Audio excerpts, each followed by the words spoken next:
Britain ప్రధాని Keir Starmer తన పదవికి రాజీనామా చేస్తున్నట్లు ప్రకటించారు. తాజాగా ఎంపీగా ఎన్నికైన యాండీ బర్న్హామ్ కు ప్రధానిగా బాధ్యతలు అప్పగించేందుకు లేబర్ పార్టీలో ప్రయత్నాలు జరుగుతున్నట్లు తెలుస్తోంది. కొత్త నాయకుడిగా బర్న్హామ్ కు మద్దతిస్తోన్న పార్టీ ఎంపీల సంఖ్య 300కు చేరుకున్నట్లు సమాచారం. ఇటీవల లేబర్ పార్టీకి ప్రజాదరణ తగ్గుతున్నట్లు పలు సర్వేలు వెల్లడించాయి. రానున్న కొన్ని వారాల్లో కొత్త ప్రధాని ఎన్నిక జరగనుంది. ఇక 2024లో యూకే ప్రధానిగా స్టార్మర్ బాధ్యతలు చేపట్టారు. గడిచిన 10 ఏళ్లలో 6 బ్రిటన్ ప్రధానులు తమ పదవులకు రాజీనామా చేయడం చర్చనీయాంశంగా మారింది. ఈ 10 ఏళ్లలో బ్రిటన్ ప్రధాని పదవిని వీడిన 6వ వ్యక్తి స్టార్మర్. గతంలో ఉన్న టోరీల నుంచి వరుసగా ప్రధానులు మారుతూ వస్తున్నారు.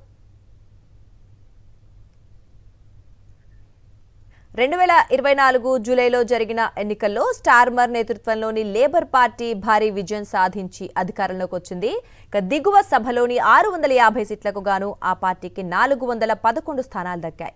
అయితే కొన్ని రోజుల్లోనే ఆయన వివాదాస్పద నిర్ణయాలతో ప్రజాదరణ కోల్పోయారు. ఇటీవలి కాలంలో లేబర్ పార్టీలోనూ ఆయన ప్రతిష్ఠ దిగజారింది.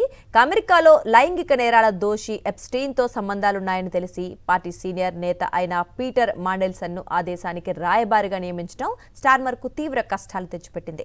దీంతో ఆయన పదవిని వీడక తప్పలేదు.